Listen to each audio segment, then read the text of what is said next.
అటు చూడు. I will tell you, I don't respect my followers, I don't respect my subscribers. Always అటు చూడు బే.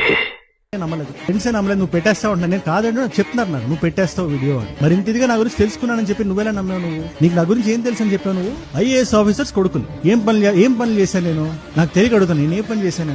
నువ్వు చెప్పిన బెట్టింగ్ యాప్ నేను ప్రమోట్ చేశాను? ఒక్క వీడియో, ఒక ఆడియో క్లిప్, ఒక్క పర్టికులర్ కమ్యూనిటీ పోస్ట్ బయటికి తీసి చూపి నువ్వు ప్రూఫ్స్ పెట్టి మా అడుగుతున్న గాల్లో బొంగరాలు తిప్పడం కాదు. నేను ఏమైనా అలాంటి తప్పు చేస్తున్నానని నువ్వు ఫీల్ అయితే చూపి. రెండోది, కుటుంబం మీదకి వెళ్తున్నావు కదా, let me be very clear. మా నాన్నగారు ఒక రిటైర్డ్ ఐఏఎస్ ఆఫీసర్, ఒక బ్యూరోక్రేట్, 32 సంవత్సరాల కెరియర్ లో ఒక్క మచ్చ కూడా లేని ఆఫీసర్. ఆయనకి నాకు అభిప్రాయ భేదాలు ఉండొచ్చు, కానీ ఆయన క్యారెక్టర్ నువ్వు కాదు కదా, నేను కూడా క్వశ్చన్ చేయలేదు. నీ తమ్ముడు అంటావా ఏదో మానభంగం చేశాడని చెప్తున్నావు, డైరెక్ట్ గా మనం పదాలు మాడుకుందాం. మానభంగం చేశాడా? నువ్వు ఒక 14 సంవత్సరాల పిల్లని చేసావు కదా, దాన్ని మానభంగం అంటారు. దాన్ని మాట్లాడదాం, అది కూడా వస్తుంది. ఆ పాక్సో ఎలా వర్తిస్తుంది అదంతా రాబోయే వీడియోలో మనం మాడదాం క్లీన్ గా. ఇక నువ్వు ఆగవు, నేను ఆగను కదా.